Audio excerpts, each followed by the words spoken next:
ನಮಸ್ಕಾರ ವೀಕ್ಷಕರೇ, 11 ವಿಲಸ್ ಟಿವಿಗೆ ಸ್ವಾಗತ. ನೀವಿನ್ನೂ ನಮ್ಮ ಚಾನಲ್ಗೆ ಸಬ್ಸ್ಕ್ರೈಬ್ ಆಗಿಲ್ಲ ಅಂತ ಅಂದರೆ ಈ ಕೂಡಲೇ ಸಬ್ಸ್ಕ್ರೈಬ್ ಆಗಿ ಹಾಗೂ ಬೆಲ್ ಬಟನ್ನ ಪ್ರೆಸ್ ಮಾಡಿ.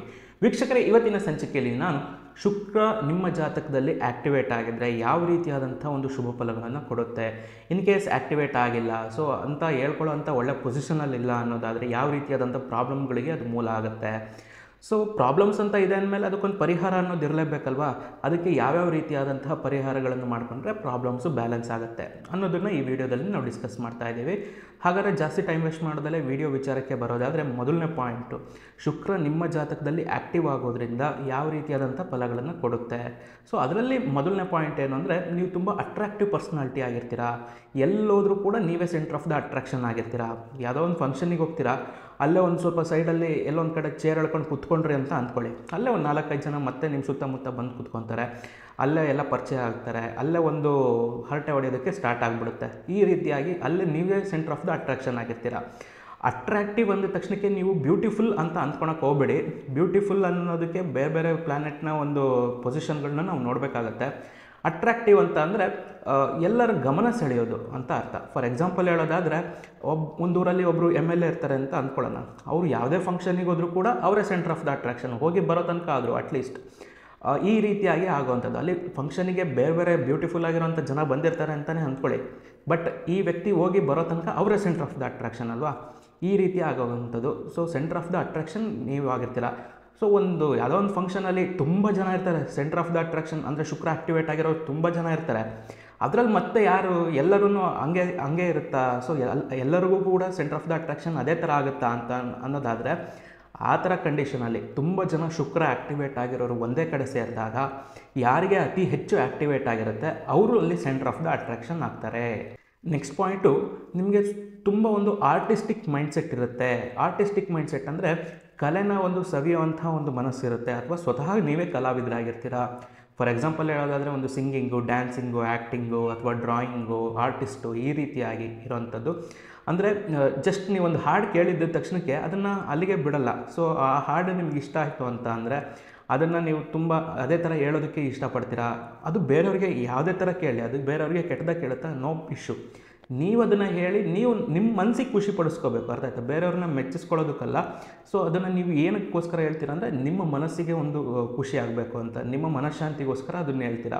ಯಾವುದೊಂದು ಡ್ಯಾನ್ಸ್ ನೋಡ್ತೀರಾ, ಅದೇ ಥರ ಡ್ಯಾನ್ಸ್ ಮಾಡೋದಕ್ಕೆ ಟ್ರೈ ಮಾಡ್ತೀರಾ. ಬೇರೆಯವ್ರು ಏನಂದ್ಕೊತಾರೆ, ಅದೆಲ್ಲ ಏನೂ ಇಲ್ಲವೇ ಇಲ್ಲ. ಸೊ ನಿಮಗೆ ಖುಷಿ ಆಗೋ ಥರ ನೀವು ಹಾಡು ಹೇಳೋದಕ್ಕೆ ಡ್ಯಾನ್ಸ್ ಮಾಡೋದು, ಅಥವಾ ಒಂದು ನಿಮ್ಮ ತಲೆಯಲ್ಲಿ ಏನೋ ಒಂದು ಸಿನಾರಿಯೋ ಬಂತು, ಅದನ್ನು ಅದೇ ಥರ ಒಂದು ಪೇಂಟಿಂಗ್ ಮಾಡೋದಕ್ಕೆ ಟ್ರೈ ಮಾಡೋದು.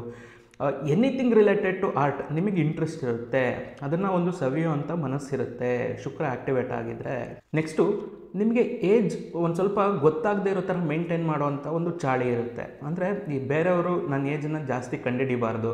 ಯಾರಾದರೂ ಬಂದುಬಿಟ್ಟು ನಿಮ್ಮ ಏಜ್ ಎಷ್ಟು ಅಂತ ಕೇಳಿದ್ರೆ ನಿಮಗೆ ಒಂದು ಸ್ವಲ್ಪ ತಡ್ಕೊಳಕ್ಕಾಗಲ್ಲ. ಏನೋ ಒಂಥರ, ಅದೇನು ಕೇಳಬಾರ್ದಂಥ ಪ್ರಶ್ನೆ ಏನಲ್ಲ, ಬಟ್ ಸ್ಟಿಲ್ ಅದೇನೋ ಒಂಥರ ನಿಮ್ಗೆ ಇರ್ಸು ಮುರ್ಸನ್ನು ಉಂಟು ಮಾಡುತ್ತೆ. ಸೊ ಅದಕ್ಕೋಸ್ಕರ ನಿಮ್ಮ ಏಜು ಬೇರೆಯವ್ರಿಗೆ ಗೊತ್ತಾಗದೇ ಇರೋದಕ್ಕೆ ಎಷ್ಟು ಬೇಕೋ ಅಷ್ಟನ್ನು ನೀವು ಮೇಂಟೈನ್ ಮಾಡ್ತೀರಾ. ಒಂದು ಫುಡ್ ಡಯಟ್ ಆಗಿರ್ಬೋದು, ಎಕ್ಸಸೈಸ್ ಇರ್ಬೋದು, ಫಿಟ್ನೆಸ್ ಮೇಂಟೈನ್ ಮಾಡ್ಬೋದು, ಈ ರೀತಿಯಾಗಿ ಆಗುವಂಥದ್ದು. ಅದೇನಾಗಲಿ, ನಿಮ್ಮ ಏಜನ್ನು ಬೇರೆಯವ್ರಿಗೆ ಹೇಳೋದಕ್ಕೆ ನಿಮಗೊಂಥರ ಮುಜುಗರ ಆಗುತ್ತೆ. ಏನಕ್ಕೆ ಅಂತ ಗೊತ್ತಿಲ್ಲ, ಬಟ್ ಸ್ಟಿಲ್ ಮುಜುಗರ ಆಗುತ್ತೆ. ಶುಕ್ರ ಆ್ಯಕ್ಟಿವೇಟ್ ಆಗಿದ್ರೆ ಇದು ಒಂದು ಸಿಂಪ್ಟಮ್ಸ್ ಇರುತ್ತೆ.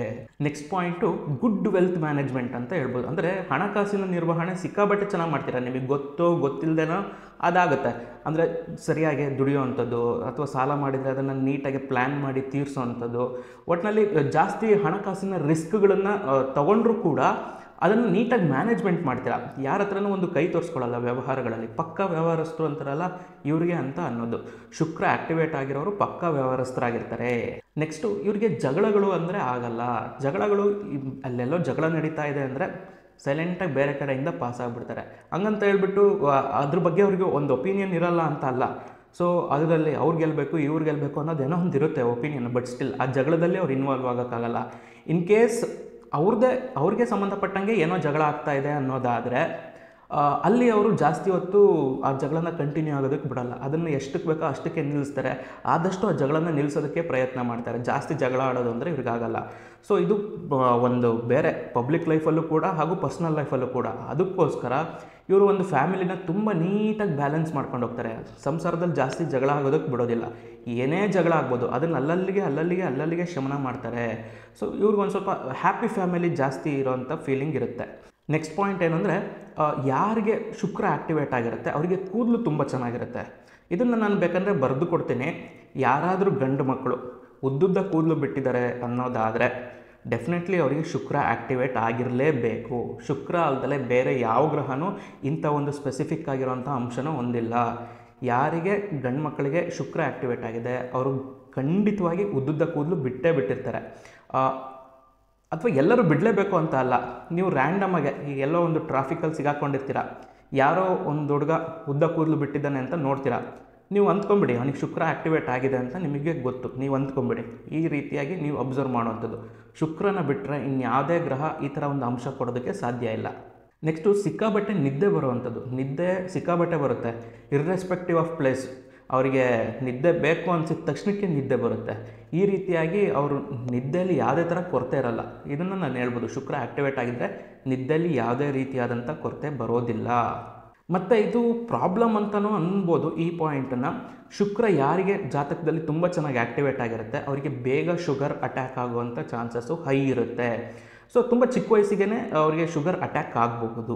ಇದಿಷ್ಟು ಪಾಸಿಟಿವ್ಸ್. ಆದರೆ ಪ್ರಾಬ್ಲಮ್ಸ್ ಅಂತ ಒಂದು ಸ್ವಲ್ಪ ಇರಬೇಕಲ್ಲ. ಏನು ಪ್ರಾಬ್ಲಮ್ಸ್ ಅಂತ ಅನ್ನೋದಾದರೆ ಮೊದಲನೇ ಪಾಯಿಂಟು, ಪದೇ ಪದೇ ಪದೇ ಪದೇ ಒಂದು ಪ್ರೇಮ ವೈಫಲ್ಯ ಆಗುವಂಥದ್ದು, ಲವ್ ಫೇಲ್ಯೂರ್ ಆಗುವಂಥದ್ದು, ಸಿಕ್ಕಾಬಟ್ಟೆ ಒಂದಾದ್ಮೇಲೆ ಒಂದು ಸಿಕ್ಕಾಬಟ್ಟೆ ಲವ್ ಫೇಲ್ಯೂರ್ಸ್ ಆಗೋದು, ಅಥವಾ ಒಂದು ಸಂಸಾರದಲ್ಲಿ ನೆಮ್ಮದಿ ಇರಲ್ಲ, ಯಾವಾಗಲೂ ಸಂಸಾರದಲ್ಲಿ ಒಡೆದಾಟ ಆಗ್ತಾ ಇರುತ್ತೆ, ಈ ರೀತಿ ಆಗುವಂಥದ್ದು.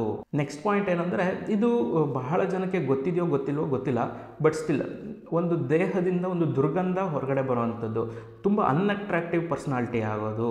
ಸೊ ಅದು ನಿಮ್ಮ ಪ್ರಾಬ್ಲಮ್ ಅಂತ ಅಲ್ಲ, ಅದು ಒಂದು ಏನಂತೀವಿ, ಅದೊಂದು ನೇಚರ್. ಅರ್ಥ ಆಯ್ತಾ? ನೆಕ್ಸ್ಟು ಇಲ್ಲಿ ನಾನು ಕೇತು ವಿಡಿಯೋ ಮಾಡ್ಬೇಕಾದ್ರೆ ಹೇಳಿದ್ದೆ, ಕೇತು ಆ್ಯಕ್ಟಿವೇಟ್ ಆಗಿದ್ದರೆ ನೀವು ಒಬ್ಬೊಬ್ಬರೇ ಹೋಗಿ ಕೂತ್ಕೊಳ್ಳೋದಕ್ಕೆ ಇಷ್ಟಪಡ್ತೀರಾ ಅಂತ. ಸೊ ಇಲ್ಲಿ ಶುಕ್ರ ಅನ್ಆ್ಯಕ್ಟಿವ್ ಆಗಿದ್ದರೆ ನೀವು ಒಬ್ಬೊಬ್ಬರೇ ಹೋಗಿ ಕೂತ್ಕೊತೀರಾ, ಅದು ನಿಮಗೆ ಇಷ್ಟ ಇರಲೇಬೇಕು ಅಂತ ಅಲ್ಲ, ನಿಮ್ಗೆ ಅನಿವಾರ್ಯತೆಯಾಗಿ ನೀವಲ್ಲಿ ಒಬ್ಬರೇ ಕೂತ್ಕೊಳ್ಬೇಕಾದಂಥ ಪೊಸಿಷನ್ ಬರುತ್ತೆ, ನಿಮಗೆ ಇಷ್ಟ ಅಂತ ಅಲ್ಲ. ಈ ಒಂದು ಡಿಫ್ರೆನ್ಸ್ನ ನೀವು ಅರ್ಥ ಮಾಡ್ಕೋಬೇಕಾಗತ್ತೆ. ನೆಕ್ಸ್ಟು ಬ್ಯಾಡ್ ವೆಲ್ತ್ ಮ್ಯಾನೇಜ್ಮೆಂಟ್ ಅಂತ ಹೇಳ್ಬೋದು. ಅಂದರೆ ಸಿಕ್ಕಾಬಟ್ಟೆ ಹಣಕಾಸಿನ ನಿರ್ವಹಣೆ ಅಷ್ಟು ಚೆನ್ನಾಗೇ ಬರೋದಿಲ್ಲ, ಏನೋ ಮಾಡೋದಕ್ಕೆ ಹೋಗ್ತಾರೆ, ಇನ್ನೇನೋ ಆಗುತ್ತೆ. ಸೊ ಇಲ್ಲಿ ಒಂದೊಂದು ಟೈಮ್ ಏನಾಗುತ್ತೆ ಅಂದರೆ, ಚೆನ್ನಾಗಿರೋ ಶುಕ್ರನ್ನ ಹಾಳು ಮಾಡಿಕೊಡುವಂಥ ಜನ ಸಿಕ್ಕಾಬಟ್ಟೆ ಇದ್ದಾರೆ. ಅದು ಯಾವ ರೀತಿಯಾಗಿ ಹಾಳಾಗುತ್ತೆ ಸೊ ಅನ್ನೋದನ್ನು ನಾವು ನೋಡೋಕ್ಕೆ ಹೋದರೆ, ಮೊದಲನೇದಾಗಿ ಹೆಣ್ಮಕ್ಳಿಗೆ ರೆಸ್ಪೆಕ್ಟ್ ಕೊಡದಲೇ ಇರೋದು, ಹೆಣ್ಮಕ್ಳ ಬಗ್ಗೆ ಒಂದು ಬ್ಯಾಡ್ ಲ್ಯಾಂಗ್ವೇಜ್ನ ಯೂಸ್ ಮಾಡುವಂಥದ್ದು ಶುಕ್ರನ ಸಿಕ್ಕಾಬಟ್ಟೆ ಎಫೆಕ್ಟ್ ಮಾಡುತ್ತೆ ನಿಮ್ಮ ಜಾತಕದಲ್ಲಿ. ಮಾತೆತ್ತಿದ್ರೆ ಕೆಟ್ಟ ಮಾತಲ್ಲಿ ಮಾತಾಡೋದು, ಇದೆಲ್ಲದೂ ಕೂಡ ಶುಕ್ರನ ಮೇಲೆ ಎಫೆಕ್ಟ್ ಆಗುತ್ತೆ. ಅವ್ರ ಜಾತಕದಲ್ಲಿ ಶುಕ್ರ ಎಂಥದೇ ಪೊಸಿಷನಲ್ಲಿರಲಿ, ಹೆಣ್ಮಕ್ಳಿಗೆ ಅವರು ರೆಸ್ಪೆಕ್ಟ್ ಕೊಡ್ತಾ ಇಲ್ಲ ಅನ್ನೋದಾದರೆ ಕಂಪ್ಲೀಟಾಗಿ ಶುಕ್ರ ಹಾಳಾಗೋಗುತ್ತೆ. ಅವ್ರದ್ದು ಏನೇ ಆಸ್ತಿ ಇರ್ಬೋದು, ಕೋಟ್ಯಾಂತರ ರೂಪಾಯಿ ಆಸ್ತಿ ಇರ್ಬೋದು, ಎಲ್ಲ ನೀರು ಥರ ಕರ್ಗೋಗುತ್ತೆ. ಆ ರೀತಿಯಾಗಿ ಆಗುವಂಥದ್ದು. ಸೊ ಇದೆಲ್ಲ ಪ್ರಾಬ್ಲಮ್ಸ್ ಅಂತ ಅಂದಮೇಲೆ ಪರಿಹಾರ ಅನ್ನೋದು ಏನಿರುತ್ತೆ, ಮೊದಲನೇ ಪರಿಹಾರ ನಾನು ಜಸ್ಟ್ ಪಾಯಿಂಟ್ ಹೇಳಿದ್ದೀನಿ, ಹೆಣ್ಮಕ್ಳಿಗೆ ರೆಸ್ಪೆಕ್ಟ್ ಕೊಡಲೇಬೇಕು, ಕಂಪಲ್ಸರಿ ಕೊಡಲೇಬೇಕು. ಸೊ ಯಾವುದೇ ಥರ ಕೆಟ್ಟ ಭಾಷೆಯಲ್ಲಿ ಅವ್ರನ್ನ ಮಾತಾಡ್ಸೋದಾಗಲಿ ಅಥವಾ ಅವ್ರ ಜೊತೆ ಒಂದು ನಡ್ಕೊಳ್ಳೋದಾಗಲಿ ಈ ರೀತಿಯಾಗಿ ಎಲ್ಲ ಮಾಡಬಾರ್ದು. ಸೊ ಹೆಣ್ಮಕ್ಳ ಜೊತೆ ತುಂಬ ರೆಸ್ಪೆಕ್ಟ್ಫುಲ್ಲಾಗಿ ಇರಬೇಕಾಗತ್ತೆ, ಎಕ್ಸ್ಪೆಷಲಿ ನಿಮ್ಮ ವೈಫ್ ಜೊತೆ. ಸೊ ಅಲ್ಲಿ ನೀವು ಅವರಿಗೆ ಒಂದು ಮಿನಿಮಮ್ ರೆಸ್ಪೆಕ್ಟ್ ಕೊಡಲೇಬೇಕಾಗತ್ತೆ. ಅವ್ರಿಗೆ ಎಲ್ಲ ಡಿಸಿಷನ್ನಲ್ಲೂ ಅವ್ರದ್ದೊಂದು ಮಾತನ್ನು ಅವ್ರು ಕೇಳಬೇಕಾಗತ್ತೆ. ಸೊ ಅವ್ರ ಮಾತು ಕೇಳಿ ಒಂದು ಮುಂದುವರಿಯೋದು, ಅಥವಾ ಅವ್ರಿಗೂ ಏನಾದ್ರು ಒಪಿನಿಯನ್ ಇದೆಯಾ ಅನ್ನೋದನ್ನು ಕೇಳಿ ಕನ್ಫರ್ಮ್ ಮಾಡ್ಕೊಳ್ಳೋದು, ಜಸ್ಟ್ ಅವ್ರನ್ನ ತುಂಬ ಚೆನ್ನಾಗಿ ನೋಡ್ಕೋಬೇಕಾಗತ್ತೆ. ಇದೆಲ್ಲದರೂ ಮಾಡೋದ್ರಿಂದ ಶುಕ್ರನಿಂದ ಆಗುವಂತಹ ಪ್ರಾಬ್ಲಮ್ಗಳನ್ನು ನೀವು ಬ್ಯಾಲೆನ್ಸ್ ಮಾಡ್ಕೋಬೋದು. ಶುಕ್ರ ಅದೆಂಥದೇ ಕೆಟ್ಟ ಪೊಸಿಷನ್ನಲ್ಲಿರಲಿ, ಸೊ ನೀವು ಹೆಣ್ಮಕ್ಳಿಗೆ ರೆಸ್ಪೆಕ್ಟ್ ಕೊಡ್ತಾ ಇದ್ದೀರಾ, ಹೆಣ್ಮಕ್ಳ ಜೊತೆ ಚೆನ್ನಾಗಿ ನಡ್ಕೊತಾ ಇದ್ದೀರಾ, ಅಥವಾ ಒಂದು ನಿಮ್ಮ ವೈಫ್ ಜೊತೆ ನೀವು ಕರೆಕ್ಟಾಗಿ ಒಂದು ಕಮ್ಯುನಿಕೇಷನ್ ಮಾಡ್ತಾ ಇದ್ದೀರಾ, ಅವ್ರಿಗೆ ಯಾವುದೇ ಥರ ಒಂದು ಹೊಡಿತಾ ಇಲ್ಲ, ಬಡಿತಾ ಇಲ್ಲ, ಈ ಥರ ಎಲ್ಲ ಆಗ್ತಾ ಇದೆ, ಅವ್ರಿಗೆ ಕರೆಕ್ಟಾಗಿ ಕೊಡಬೇಕಾದಂಥ ರೆಸ್ಪೆಕ್ಟನ್ನೆಲ್ಲ ಕೊಡ್ತಾ ಇದ್ದೀರಾ ಅನ್ನೋದಾದರೆ, ಅದೆಂಥ ಕೆಟ್ಟ ಪೊಸಿಷನಲ್ಲಿರಲಿ ಶುಕ್ರ ಖಂಡಿತ ಅದು ಆ್ಯಕ್ಟಿವೇಟ್ ಆಗುತ್ತೆ. ಅದು ಆ್ಯಕ್ಟಿವೇಟ್ ಆದರೆ ಪಾಸಿಟಿವ್ ವೇಯಲ್ಲಿ ಆ್ಯಕ್ಟಿವೇಟ್ ಆಗುತ್ತೆ. ಅದೆಂಥ ಕೆಟ್ಟ ಪೊಸಿಷನಲ್ಲಿದ್ರೂ ನಿಮಗೆ ಒಳ್ಳೆಯದನ್ನು ಮಾಡೋದಕ್ಕೆ ಅದು ಸ್ಟಾರ್ಟ್ ಮಾಡುತ್ತೆ.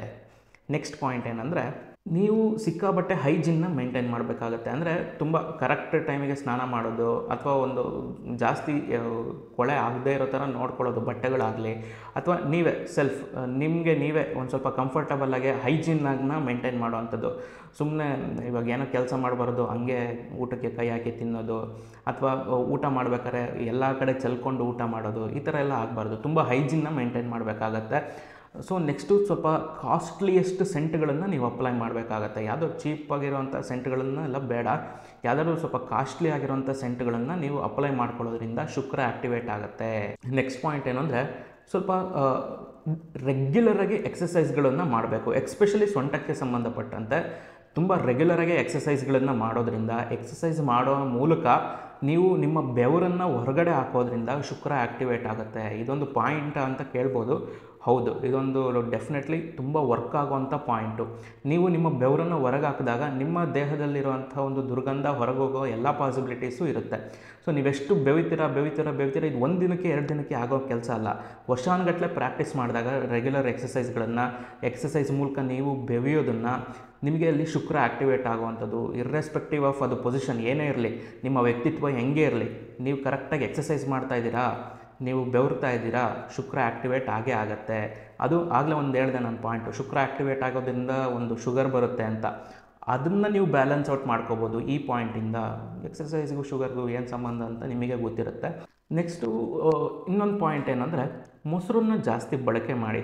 ಸೊ ಅದು ತಿನ್ನೋದಕ್ಕಾದರೂ ಆಗಿರ್ಬೋದು, ಅಥವಾ ಇದೊಂದು ಪರ್ಟಿಕ್ಯುಲರಾಗಿ ಹೇಳಬೇಕು ಅಂದರೆ, ಮೊಸರನ್ನ ಸ್ನಾನ ಮಾಡೋದಕ್ಕೆ ಯೂಸ್ ಮಾಡೋದ್ರಿಂದ ಶುಕ್ರನ ಆ್ಯಕ್ಟಿವೇಟ್ ಮಾಡ್ಬೋದು. ಇದು ಎಲ್ಲರೂ ನಿಮ್ಮ ದೇಹದ ಪರಿಸ್ಥಿತಿ ನೋಡಿಕೊಂಡು ಡ್ರೈ ಸ್ಕಿನ್ನು ಅಥವಾ ಒಂದು ಮಾಯ್ಶ್ಚರ್ ಸ್ಕಿನ್ನು ಅಂತ ನೋಡಿಕೊಂಡು ಅದನ್ನು ಯೂಸ್ ಮಾಡಿ. ಬಟ್ ಸ್ಟಿಲ್ ಮೊಸರನ್ನ ಸ್ನಾನಕ್ಕೆ ಯೂಸ್ ಮಾಡೋದ್ರಿಂದ ಅಲ್ಲಿ ಶುಕ್ರನ ನಾವು ಆ್ಯಕ್ಟಿವೇಟ್ ಮಾಡ್ಬೋದು. ಈವನ್ ಅದನ್ನು ನಾವು ಫುಡ್ಡಲ್ಲಿ ಯೂಸ್ ಮಾಡೋದ್ರಿಂದ ಕೂಡ ಶುಕ್ರನ ಆ್ಯಕ್ಟಿವೇಟ್ ಮಾಡ್ಬೋದಾಗಿದೆ. ಇನ್ನೊಂದು ಲಾಸ್ಟ್ ಪಾಯಿಂಟು, ಬಟ್ ಅತಿ ಮುಖ್ಯವಾದಂಥ ಪಾಯಿಂಟು, ಶುಕ್ರನ ಆ್ಯಕ್ಟಿವೇಟ್ ಮಾಡೋದಕ್ಕೆ ಇರೋ ಒಂದು ತುಂಬ ಪರ್ಟಿಕ್ಯುಲರ್ ಆಗಿರೋವಂಥ ಒಂದು ದೊಡ್ಡ ಪಾಯಿಂಟ್ ಏನು ಅಂದರೆ, ಯಾವುದ್ರ ಮೇಲಾದ್ರೂ ಒಂದು ಪ್ಯಾಷನ್ ಇಟ್ಕೋಬೇಕು ನೀವು.